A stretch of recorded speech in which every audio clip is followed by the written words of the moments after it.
Assalamu alaikum class. This is our 10th lecture.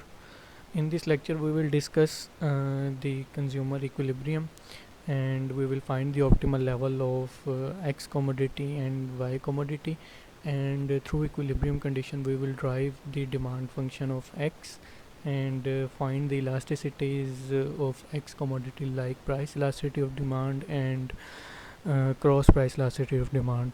So let's start with the equilibrium condition of the consumer equilibrium. As we discussed in previous classes, that consumer is in equilibrium where his or her budget line slope of budget line is equals to its choices of X and Y commodity, that is indifference curve. So the slope of the budget line is the price of X over price of Y, and that is a combination of two prices. And the slope of the indifference curve is the MUX over MUY. The point where the slope of budget line is equals to the slope of indifference curve, that is called the equilibrium point, and at the equilibrium point we find the optimal level of Y and X. So the consumer's utility is maximized at the point E where an indifference curve is tangent to the budget line. The condition for utility maximization is MUX over MUY is equal to PX over PY. We can also write it as MUX over price of X is equal to MUY over price of Y. Here in the right side of the diagram, the Y steric and X steric are the optimal level of the two commodities, like optimal level of Y and optimal level of X. This is the specific combination of two commodities that maximized the utility of the consumer. The optimal quantities like X star and Y star obtained by solving the Lagrangian problem tell us how much of each good an individual consumer will demand, assuming that he or she behaves rationally and optimizes his or her utility within his or her budget. ये वाली जो भी मैंने statement read की है, ये statement specifically for the class students ही हम मैथमेटिकल इकोनॉमिक्स में भी ये डिस्कस कर रहे हैं. इसमें हमने लैग्रेंजियन मल्टीप्लायर के थ्रू अभी तक यूटिलिटी को मैक्सिमाइज़ नहीं किया, वो भी हम नेक्स्ट लेक्चर्स में करेंगे. तो ये जो एक्स स्टार और वाई स्टार है, ये थ्रू लैग्रेंजियन मल्टीप्लायर मैथमेटिकली हम फाइंड करेंगे. सो this is the basically the revision that we have discussed previously in our class, that the equilibrium level is the point where slope of the budget line is equal to the slope of the indifference curve. So consumer behavior, the consumer's reaction to a change in income, we will see that what will be the reaction of the consumer if his or her income changes. जो आपके पास budget line थी m is equal to P X into x plus P Y into Y, हमने उसको adjust किया था in term of y. We have find the value of y in term of x, that is y is equal to m divided by P Y plus P X over P Y into X. इस उसी हमने budget line में से इसको हमने y के लिए solve कर लिया इन टर्म ऑफ x, और इससे हमने डिफरेंट कम्बिनेशंस फाइंड करके हमने अपनी बजट लाइन ड्रा कर ली थी, जो कि इस डायग्राम की लेफ़्ट साइड पर रेड लाइन आपको नज़र आ रही है. This is the budget line, ये हमने ड्रा कर ली हुई थी. तो एग्जाम्पल इन्होंने आपको दी है, that is if m is equal to 10 and P X is equal to 2 and P Y is equal to 1. और इसी बजट लाइन जो हमने ऊपर अभी ये एडजस्ट की है y is equal to m और पी वाई वाली, इसमें अगर आप यही वैल्यूज़ पुट करें तो आपके पास y in term of x की इक्वेशन बन जाती है y is equal to 10 minus 2x. और इसमें अगर आप x की डिफरेंट वैल्यूज़ पुट करते जाएँ लाइक 1 2 3 4 5, तो आपके पास x की वैल्यूज़ आती जाएंगी जो कि कम्बिनेशंस हैं टू कमोडिटीज़ के, जो कि आप अपने बजट के अंदर रहते हुए परचेज़ कर सकते हैं। तो ये हमने कर लिया हुआ है काम, इसकी हमने शिफ्टिंग भी कर ली हुई है कि अपवर्ड शिफ्ट कैसे होती है कि जब आपके बजट में इजाफा हो जाता है, जब आपकी इनकम में जब आपका एम इंक्रीज़ हो जाता है। यहाँ पे एम 10 था तो ये रेड कलर की बजट लाइन आपके पास आई है। जब ये एम इंक्रीज़ होके 20 पे आ जाएगा तो आपकी बजट लाइन अपवर्ड और राइटवर्ड शिफ्ट हो जाएगी, that is the yellow line. So this is the shifted line, shifted budget line that is due to the increase in budget of consumer। तो ये एक रिएक्शन है। अब हम देखते हैं कि रिएक्शन क्या होगा अगर इस तरह की सिचुएशन क्रिएट होती है कि कंज्यूमर की इनकम इंक्रीज़ हो जाती है। Increases in money income cause a parallel outward shift of the budget line. The utility maximizing point moves from E1 to E2 to E3। अगर 3 times आपकी इनकम चेंज होती है, like if it is 10 then it will turn into 20 and it further increase to 30, then your equilibrium moves upward like E1 to E2 and to E3। सो ये जो first आपके पास red line है that is M1 over PY, ये वो line है जब budget line है जब आपकी इनकम में कोई चेंज नहीं आया था। और ये जो U1 का कर्व है जो IC1 है बेसिकली इंडिफरेंस कर्व 1, जहाँ पे ये दोनों स्लोप आपस में बराबर है वहाँ पे इक्विलिब्रियम है E1। जब आपकी इनकम इंक्रीज़ हुई, इनकम इंक्रीज़ होने की वजह से M2 over PY new budget line आपके पास जो है वो जनरेट हुई, अपवर्ड शिफ्ट हुई। तो आप हायर इंडिफरेंस कर्व पे मूव करके डेट इज़ U2 और एक नया इक्विलिब्रियम बना E2 जो कि X स्टार 2 और Y star 2 date is X 1 star से भी हायर है और Y 1 स्टार से भी हायर है। यानी न्यू कम्बिनेशन जो बना है उसमें X भी इंक्रीज़ हो गया और Y भी इंक्रीज़ हो गया। फिर अगर थर्ड टाइम आपकी इनकम चेंज हुई और इंक्रीज़ हुई तो आप न्यू M3 पे बजट लाइन पे शिफ्ट हो गए, that is the most upper budget line. और इस बजट लाइन पे आप U3 को utility third level of utility that is IC3 को अप्रोच कर रहे हैं और इस पे न्यू इक्विलिब्रियम बन रहा है डेट इज़ E3। तो इस E1, E2 और E3 के पैटर्न को अगर हम मिलाते हैं तो हमारे पास इनकम कंजम्पशन कर्व आ जाता है। ये भी हमने क्लास में थोड़ा सा डिस्कस किया था। अब हम देखते हैं कि एंगल कर्व क्या होता है। Angle curve basically the relationship between the demand of one commodity and the income of the consumer. Relationship between demand of the one commodity and income of the consumer. यहाँ पे जो हमने diagram बनाई है जो कि इनकम कंजम्पशन कर्व की diagram थी, जिसमें हमने ये देखा कि जैसे जैसे इनकम इंक्रीज़ हो रही है कंज्यूमर जो है वो हायर इंडिफरेंस कर्व पे अप्रोच कर रहा है और वो वाई की डिमांड को भी बढ़ा रहा है और एक्स की डिमांड को भी बढ़ा रहा है, साथ इनकम भी इंक्रीज़ हो रही है। तो ये जो रिलेशनशिप डेवलप हो रहा है between demand of the commodity and the income of the consumer, this positive relationship is measured by the angle।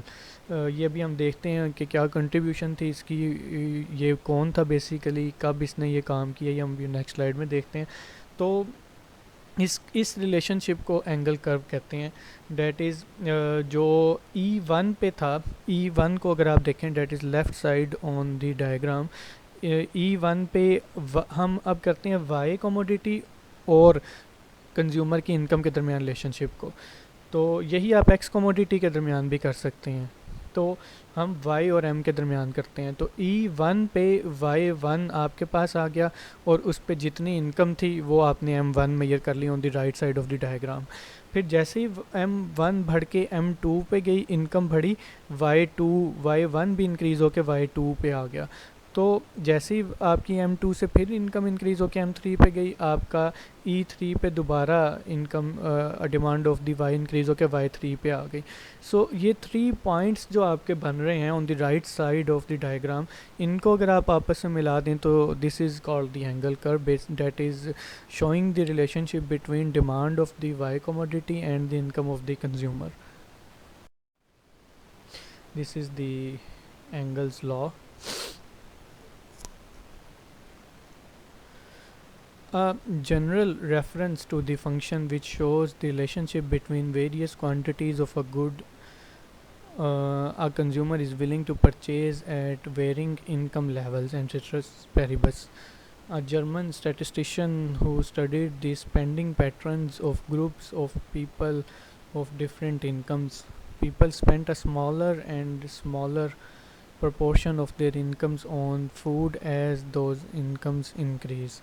So this is the contribution of the Engel, who was the basically a statistician, a German statistician, who observed the spending pattern of the people, and his conclusion was people spent a smaller and smaller proportion of their incomes on food as those incomes increased.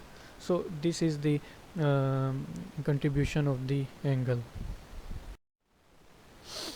Now we will see that what will be the reaction of the consumer if the price of the one commodity changes while the price of the other commodity and income of the consumer remains same. On the left side of the diagram, this is the first budget line where there is no change in the income, where there is no change in prices of the good, that is m is equal to 10, px is equal to 2, py is equal to 1. Now suppose that if the price of x commodity decrease by 50%, that is it was px is equal to 2 and now it will be px is equal to 1, then what will be the effect on the budget line? So we have already discussed that it will shift if the price of one commodity decreases, the budget line will shift from the one axis. Which axis? Whose price changes. If it decreases, then it will move on the rightward, and if it is increased, it will move from towards the left side. सो जो आपके पास yellow colour की line आ रही है, जो yellow colour की budget line बन रही है, ये आपकी न्यू बजट लाइन है जो कि आपके एक्स एक्सिस की तरफ से राइट वर्ड जो है वो मूव कर गई है, and this movement is due to the decrease in the price of X commodity while the price of Y commodity and income remain same. अगर continuously price of X commodity जो है वो डिक्रीज़ होती रहती है, ये जो मोस्ट लेफ़्ट साइड पे आपके पास M1 बजट लाइन है, ये वो बजट लाइन है जब आपकी इनकम में कोई आपकी प्राइस ऑफ एक्स में कोई चेंज नहीं आया था, तो आप E1 पे थे, E1 यानी U1 IC1 पे थे आप, और यहाँ पे आपके पास E1 पे इक्विलिब्रियम था. इस E1 पे Y1 स्टार और X स्टार आप इक्विलिब्रियम लेवल ऑफ कम्बिनेशन था कंज्यूमर के पास. और अगर इसकी इनकम जो है प्राइस ऑफ एक्स जो है वो डिक्रीज़ हो जाती है, तो बजट लाइन एक्स एक्सिस से राइट वर्ड मूव कर जाती है M2 की तरफ. तो जब ये होता है तो अब हम ये देखते हैं कि जो प्राइस ऑफ एक्स जो है वो कम हुई है. तो लॉ ऑफ डिमांड हमें ये कहता है कि जब प्राइस ऑफ एक्स कम होती है तो उसकी डिमांड इंक्रीज़ हो जाती है.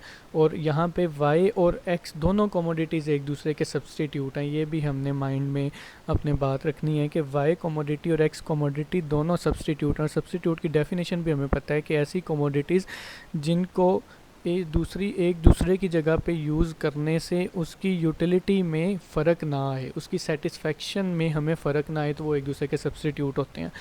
तो Y1 और X1 E1 पे कम्बिनेशन ले रहे थे. अब प्राइस ऑफ X कम हुई है जिसकी वजह से बजट लाइन X की तरफ से शिफ्ट हुई है राइटवर्ड, मूव हुई है राइटवर्ड. तो हम अब ये देखते हैं कि न्यू इक्विलिब्रियम कहाँ पे बनेगा.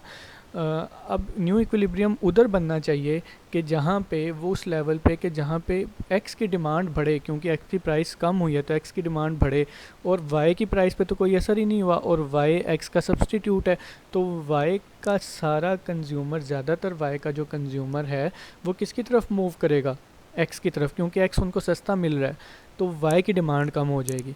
सो E2 पे हम आ जाएंगे जहाँ पे Y1 जो है, Y1 से कंज्यूमर Y2 पे शिफ्ट हो जाएगा, डिक्रीज़ हो जाएगी डिमांड ऑफ Y, और डिमांड ऑफ X इंक्रीज़ हो जाएगी।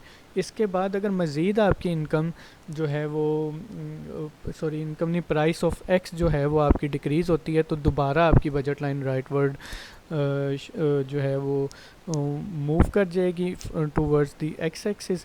और आप अब देखते हैं कि E2 पे क्या कम्बिनेशन था। E2 पे Y2 स्टेरिक और X2 स्टेरिक जो था वो कम्बिनेशन था। अब इसके बाद फिर प्राइस ऑफ एक्स कम हुई है, तो अब नया इक्विलिब्रियम कहाँ पे बनेगा, उधर बनेगा कि जहाँ पे प्राइस ऑफ एक्स मज़ीद कम होने की वजह से डिमांड ऑफ एक्स मज़ीद बढ़ जाए और वाई की डिमांड मज़ीद कम हो जाए, डेट इज़ E3 पॉइंट। तो ये तीन E1, E2 और E3 ये रिएक्शन है कंज्यूमर का। ये रिएक्शन कब बनेगा कंज्यूमर का, कि जब x और y दोनों एक दूसरे के सब्सटीट्यूट होंगे और x एक नॉर्मल गुड होगी। अगर x नॉर्मल गुड नहीं है, गिफन गुड है, घटिया चीज़ है, तो फिर कुछ और पैटर्न बनेगा, वो हमने क्लास में भी डिस्कस किया हुआ है सारा।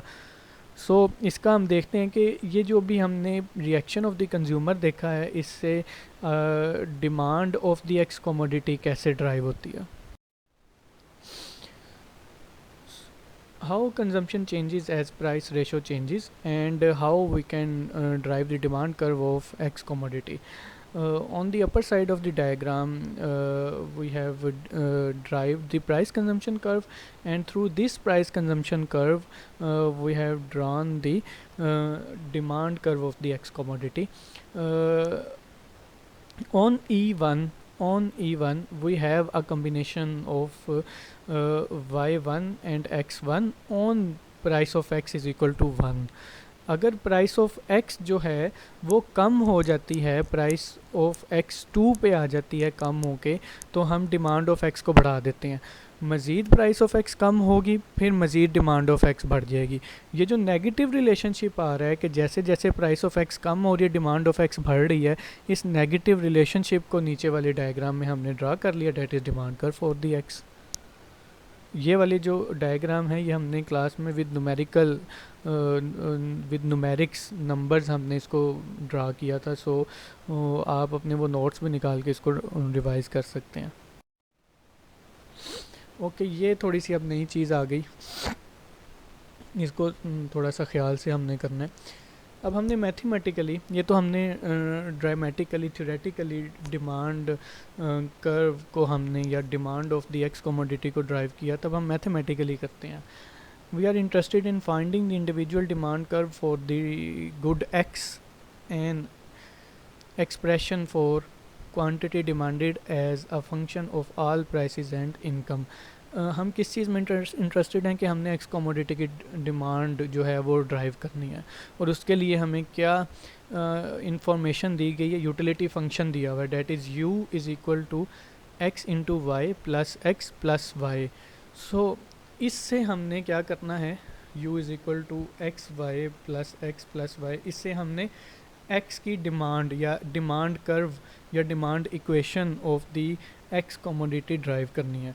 अब डिमांड ऑफ दी एक्स हमें पता है, हमने बड़ी डिस्कस की हुई है, demand of the ex that is Q D x is a function of price of x. इस चीज़ को हमने ड्राइव करना है, और हमें पता है कि यूटिलिटी का फंक्शन दिया हुआ है, और यूटिलिटी की मैक्सिमाइजेशन की कंडीशन हमें पता है बड़े अच्छे तरीके से, that is mu x over price of x is equal to mu y over price of y। तो हम अपनी इस इक्विलिब्रियम कंडीशन में इसके कंपोनेंट्स कंप्लीट कर लेते हैं। mu x कैसे निकलेगा कि अगर हम यूटिलिटी के फंक्शन का डेरिवेटिव ले लेते हैं x के लिहाज से, marginal utility of x find हो जाएगी। और अगर हम अपने यूटिलिटी का डेरिवेटिव लेते हैं, यूटिलिटी फंक्शन का डेरिवेटिव यूटिलिटी के अंदर चेंज मेजर करते हैं with respect to change in income, that is marginal utility of income. So पहले हम mu x फाइंड कर लेते हैं, that is marginal utility of x that measures the change in utility with respect to change in x, and फिर हम क्या करेंगे MUY find कर लेंगे. So let's start with the MUX. MUX is equal to curly u over curly x. Mathematics में हम multi variable functions का derivatives solve कर रहे हैं. उसको मैंने आपको लेक्चर्स पे, ऑनलाइन लेक्चर्स में भी सिखाया है कि कैसे हम मल्टी वेरिएबल फंक्शंस के डेरिवेटिव लेते हैं. तो वही एप्लीकेशन है ये वाली जो हमने मैथ में की है.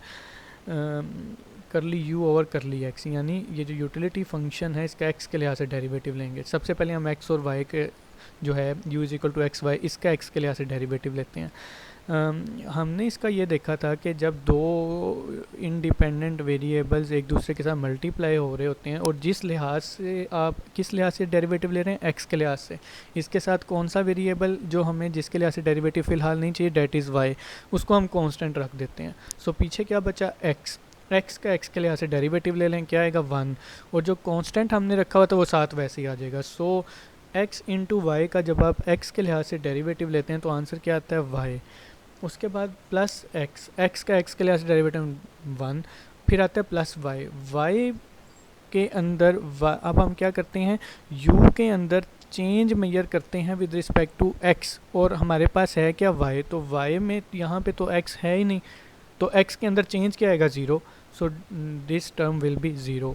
सो curly u over curly x that is MUX is equal to y plus 1. इसी तरह हम MUY भी ये कर लेते हैं, that is curly u over curly y. so x y का जब आप y के लिहाज से डेरिवेटिव लेंगे तो अब आप x को कांस्टेंट रख लें, y का डेरिवेटिव लें y के लिहाज से तो 1, साथ x वैसे ही आ जाएगा. सो यहाँ पे x आ गया, x में y नहीं है, इसमें चेंज y के लिहाज से 0 हो जाएगा, और y का डेरिवेटिव y के लिहाज से लें तो वो 1 हो जाएगा. So MUX is equal to y plus 1 and MUY is equal to x plus 1. So अब हम क्या करते हैं, हम अपनी जो यूटिलिटी मैक्सिमाइजिंग कंडीशन है MUX over PX is equal to MUY over PY, इसके अंदर हम अपनी MUX की वैल्यू पुट कर देते हैं और MUY की वैल्यू पुट कर लेते हैं. MUX की जगह MUX पुट किया, that is y plus 1 divided by price of x is equal to MUY क्या था, x plus 1 is divided by price of y. इन दोनों की क्रॉस मल्टीप्लिकेशन कर दें, क्रॉस मल्टीप्लिकेशन करके इसको y in term of x measure कर लें, y in term of x, तो वो आपके पास क्या आ जाएगा. रिपीट कर रहा हूँ कि ये जो स्टेप है y plus 1 divided by price of x is equal to x plus 1 divided by price of y, इसकी क्रॉस मल्टीप्लिकेशन करें. क्रॉस मल्टीप्लिकेशन करने के बाद इसको y के लिए सॉल्व कर लें इन टर्म ऑफ x. तो जब आप उसको सॉल्व कर लेंगे तो आपके पास क्या आएगा, y is equal to x plus 1 into px over py minus 1, ये आपके पास आ जाएगा. अब हमने क्या करना है, हमने अब इस y is equal to x plus 1 into px और py माइनस 1 को पुट करना है अपनी बजट इक्वेशन के अंदर. और बजट इक्वेशन क्या थी हमारी, बजट इक्वेशन थी हमारी px into x plus py into Y is equal to m.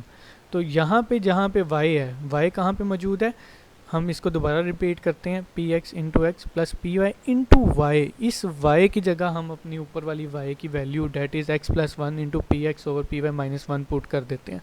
तो आपके पास एक्सप्रेशन किस तरह की बन जाएगी, px into x plus py into x plus 1 into px over py minus 1 is equal to m. अब आप क्या करें कि इसके px ओवर py के नीचे जो डिनोमिनेटर है ये क्रॉस आउट हो जाएगा, लेफ़्ट साइड पे जो ब्रैकेट के बाहर py है, ये वाला जो py है ये दोनों टर्म्स के साथ मल्टीप्लाई हो रहा है. x plus 1 into px over py के साथ भी ये py मल्टीप्लाई हो रहा है और माइनस 1 के साथ भी ये py मल्टीप्लाई हो रहा है. तो ये py दोनों टर्म्स के साथ मल्टीप्लाई हो रहा है, माइनस से पहले वाली टर्म के साथ से भी और माइनस की राइट साइड वाली डेट इज़ 1 उस टर्म के साथ भी.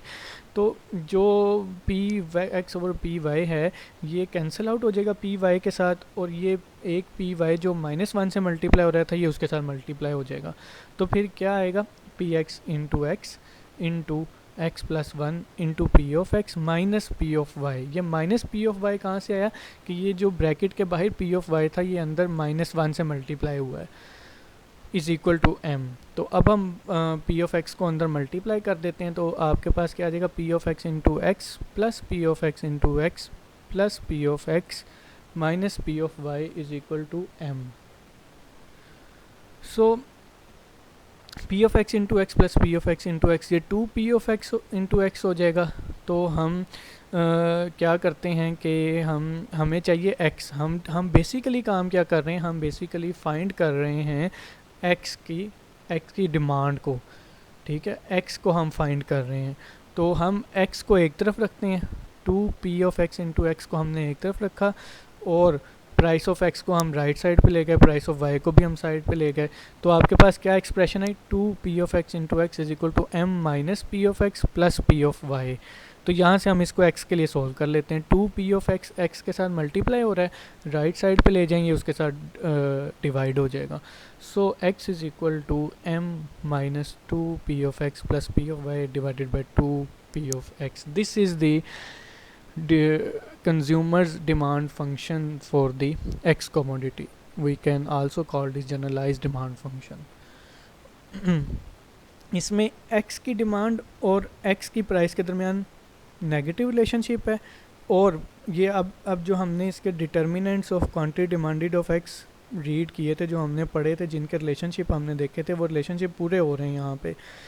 Income that is m income का जो रिलेशनशिप होता है डिमांड के साथ वो पॉजिटिव होता है, इसलिए m के साथ पॉजिटिव साइन है। प्राइस ऑफ x और डिमांड ऑफ x के दरमियान नेगेटिव रिलेशनशिप होता है, इसलिए प्राइस ऑफ x का नेगेटिव साइन है।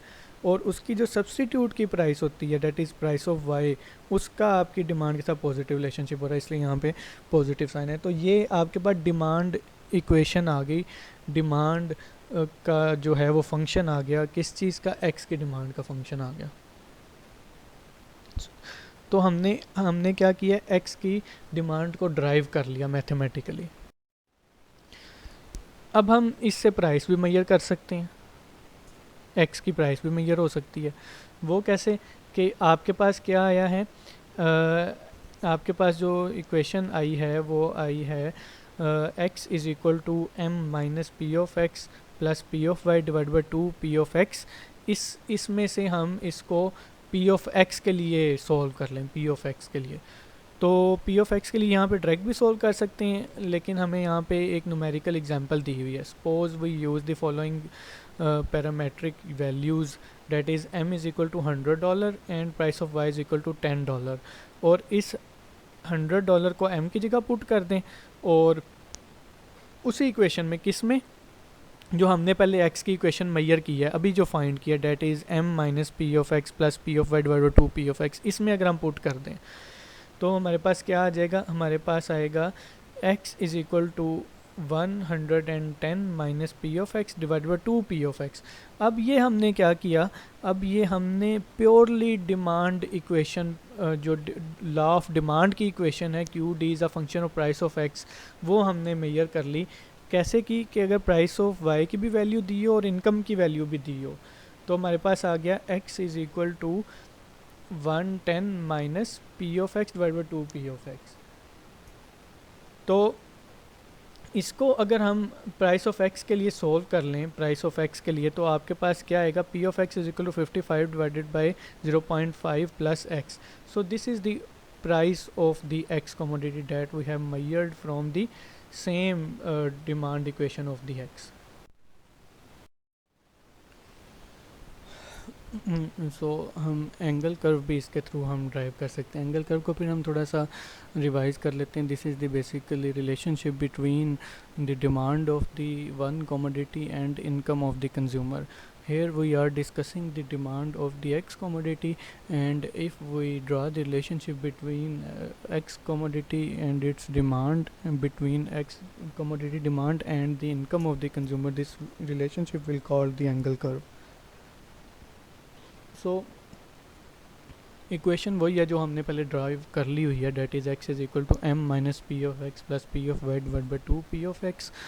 और इसमें अगर हमारे पास प्राइस ऑफ x भी दी गई हो और प्राइस ऑफ y भी दी गई हो, तो हम इसमें जो हमारी इक्वेशन है उसमें प्राइस ऑफ x की प्राइस ऑफ x की वैल्यू पुट कर दें और प्राइस ऑफ y की जगह प्राइस ऑफ y की वैल्यू पुट कर दें, तो हमारे पास क्या आ जाएगा, एंगल कर्व ड्राइव हो जाएगा, जो कि रिलेशनशिप होगा x और m के दरमियान।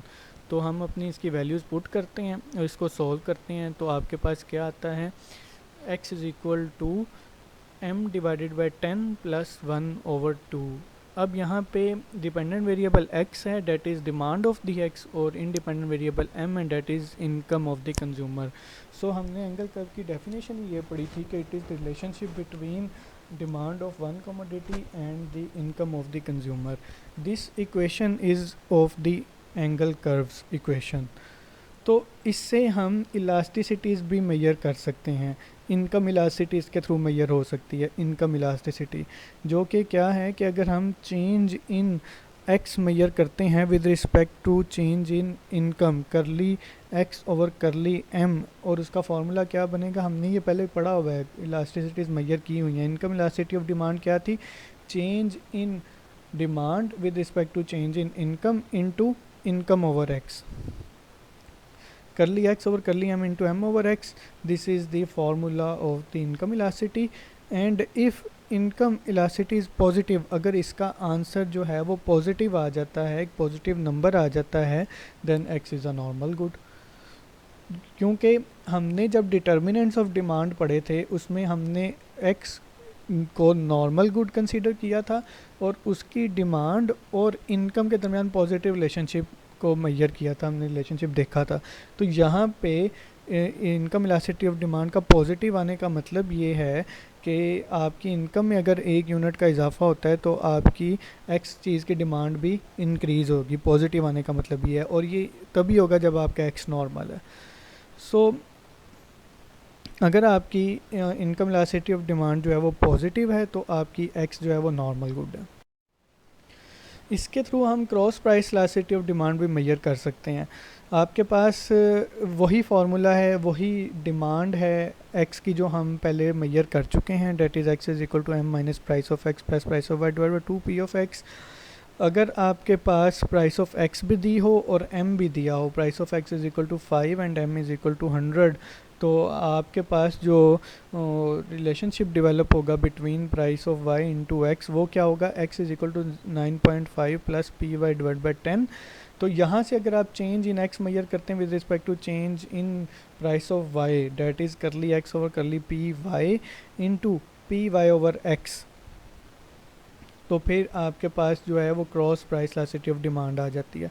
अगर तो cross price elasticity of demand positive आती है, जब हमने डिटर्मिनेंट्स देखे थे डिमांड के, तो क्या रिलेशन था between price of y and quantity demanded of x, यानी क्वांटिटी डिमांडेड ऑफ एक्स को अगर हम डिटर्मिन कर रहे हैं तो उसकी सब्स्टिट्यूट की प्राइस के दरमियान रिलेशनशिप क्या था, पॉजिटिव।